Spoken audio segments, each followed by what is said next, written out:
حسد کرتے تھے، بغض رکھتے تھے. وہ کہتے تھے یہ کوئی کیا اس میں کرشمہ اور کمال ہے کہ بادشاہ اس کو اتنا ہی چاہتا ہے. تو بادشاہ جب ان وزراء کا، مشیروں کا حسد حد سے بڑا ہوا دیکھا تو ایک دن سب کو اپنے دربار میں حاضر کیا. دربار میں ایک تالاب تھا تو اس میں مٹھی بھر کے موتیوں کی پھینک دی اور ایک ایک وزیر کو کہا کہ یہ موتی نکال کے لاؤ اور یہ خیال کرنا کہ تمہارا لباس بھی، تمہارا بدن بھی نہیں بھیگنا چاہیے.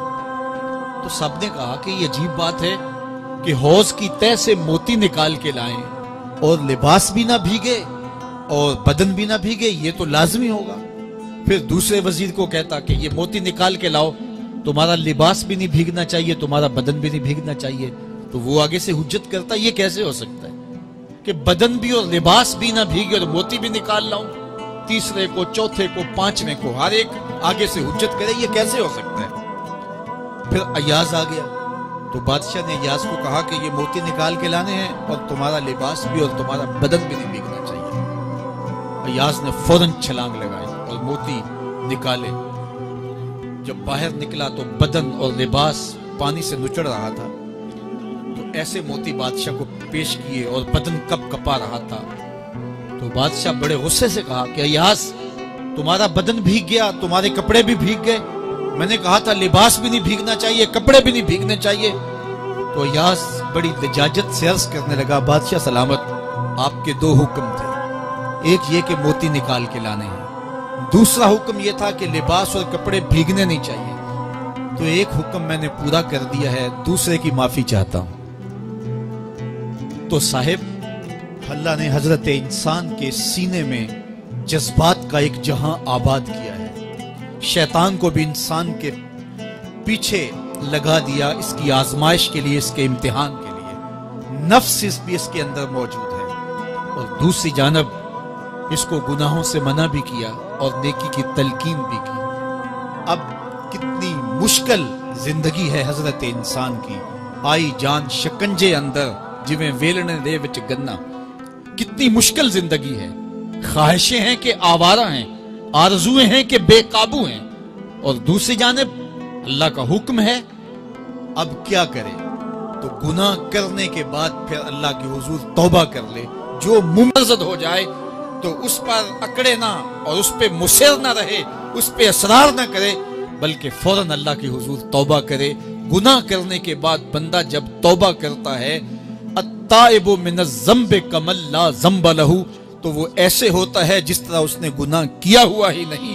بندہ 100 بار گناہ کر کے توبہ کرے، اللہ 100 بار معاف فرما دے. وہ کریم ہے، 70 ماؤں سے زیادہ پیار کرتا ہے. تو بندے اس کی دہلیز پہ جب توبہ کرتے ہیں، رجوع کرتے ہیں اور اس سے معافی مانگتے ہیں، تو وہ یہ نہیں دیکھتا کہ یہ گناہ گار کتنا بڑا ہے. وہ یہ دیکھتا ہے کہ یہ میری دہلیز پہ آیا ہے اور اس کے ما قبل کے سارے گناہ معاف بھی کرتا ہے، بلکہ گناہوں کو بدل کے نیکیوں میں بھی تبدیل کر دیتا ہے. آئیے اب قرآن مجید میں ان لوگوں کی کہانی بھی پڑھیے جو اپنی زندگی کو اپنے مالک کے نام لگا چکے ہیں، اور ان سے اگر کوئی معاملہ سرزد ہو جاتا ہے تو وہ کس قدر اللہ سے ڈرتے ہیں. والذین یؤتون ما آتوا وقلوبهم وجلہ انہم الی ربہم راجعون. فرمایا کہ وہ لوگ جب ان سے کوئی خطا سرزد ہو جاتی ہے، کوئی گناہ ہو جاتا ہے، تو ان کے دل لرز جاتے ہیں، خوف خدا سے وہ کانپنے لگ جاتے ہیں. انہم الی ربہم راجعون، تو وہ اپنے رب کی طرف رجوع کرنے والے ہوتے ہیں.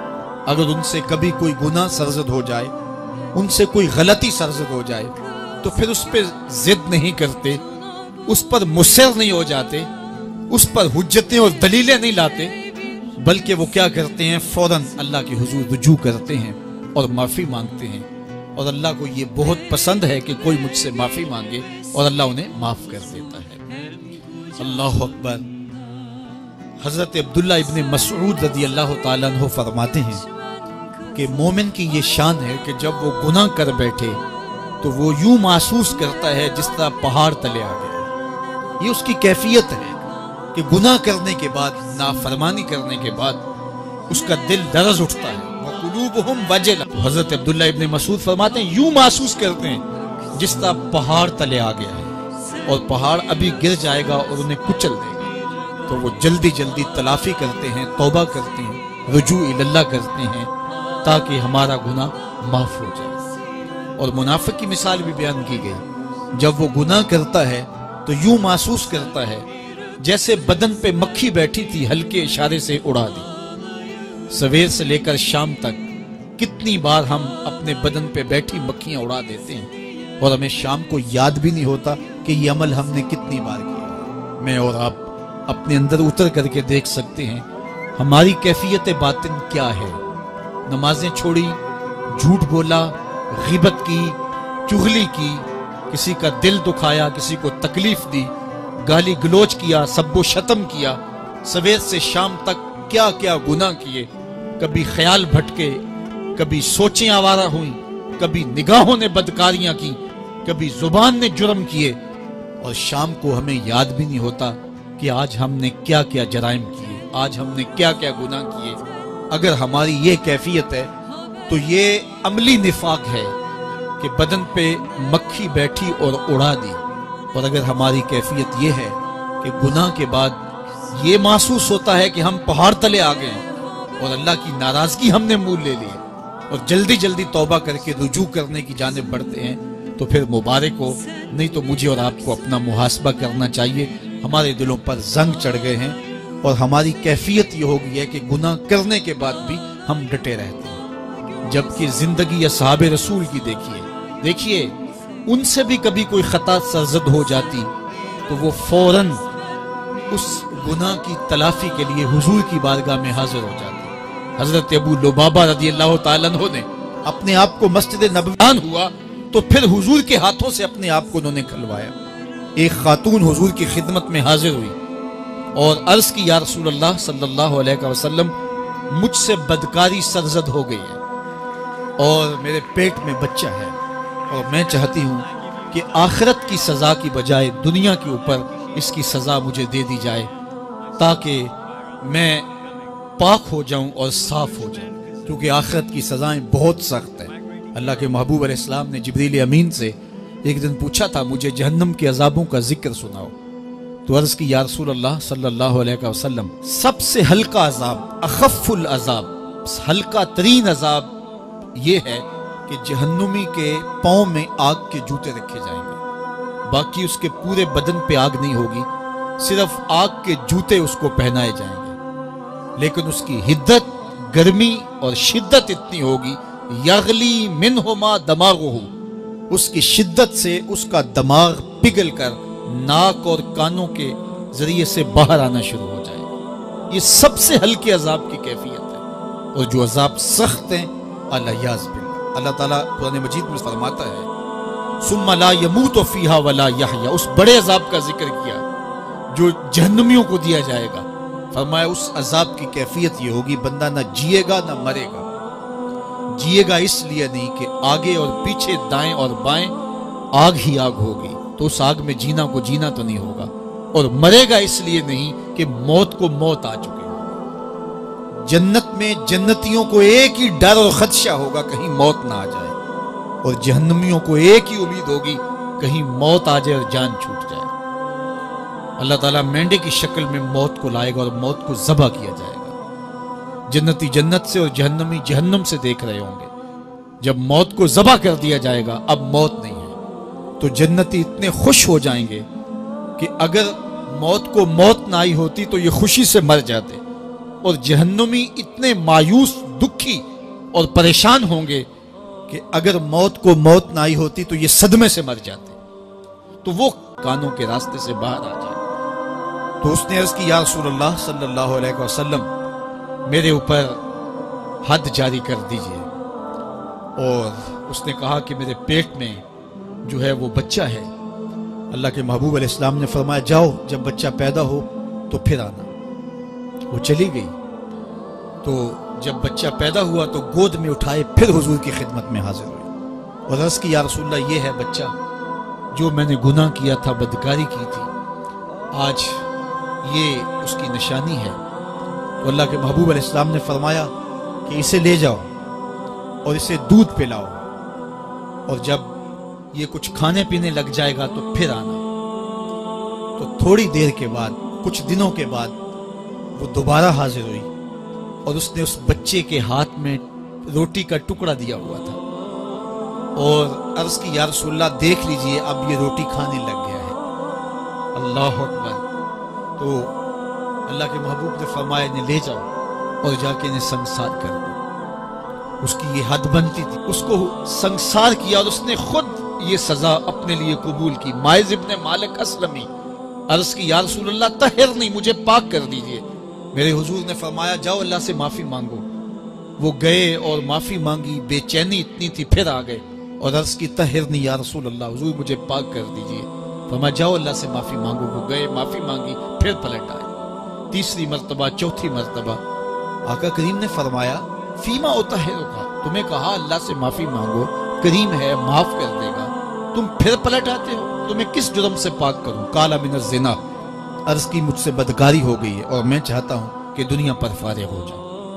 حضور نے فرمایا کہ اس کا توازن عقلی تو ٹھیک ہے؟ عرض کی حضور صحیح الحواس ہے۔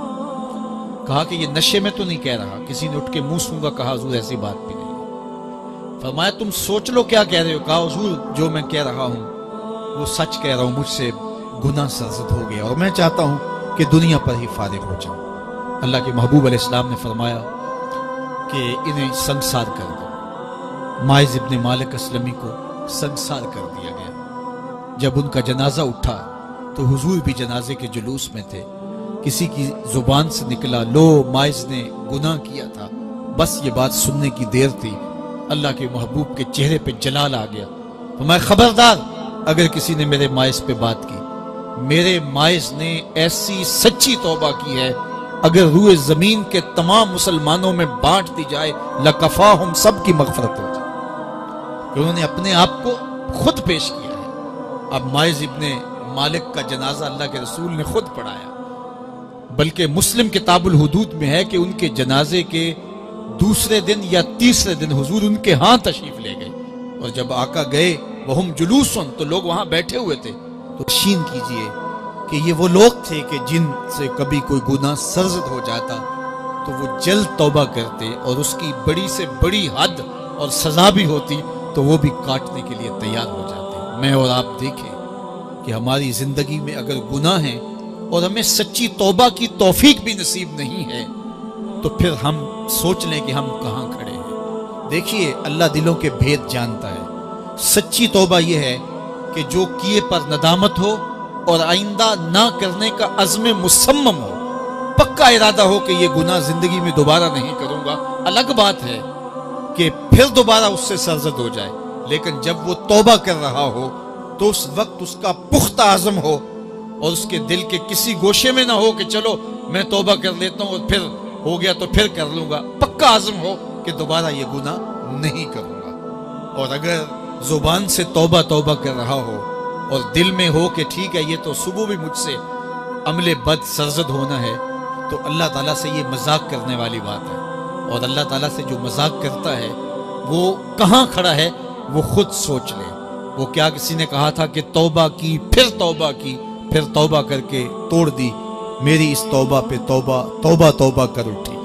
تو ایسی توبہ نہیں ہے کہ جو رسماً کسی مجلس میں چلے گئے، کسی اجتماع میں چلے گئے تو سب لوگوں نے توبہ کی تو وہ بھی توبہ کرتا رہا، لیکن اس کا عزم مصمم پختہ ارادہ نہیں تھا گناہوں کو چھوڑنے کا، تو یہ توبہ نہیں، یہ مذاق ہے۔ اس لیے اللہ کے حضور سچی توبہ یہ ہے کہ ما قبل کے گناہوں سے ندامت پیدا ہو جائے اور سچے دل سے ارادہ کیا جائے، پختہ عزم کیا جائے کہ دوبارہ میں یہ گناہ نہیں کروں گا۔ یہ الگ بات ہے کچھ عرصے بعد اس سے پھر سرزد ہو جائے، پھر وہ گناہ ہو جائے تو پھر وہ پکی توبہ کرے، تو 100 بار بھی گناہ کرے گا، 100 بار بھی توبہ کرے گا، اللہ 100 بار قبول کرے گا۔ لیکن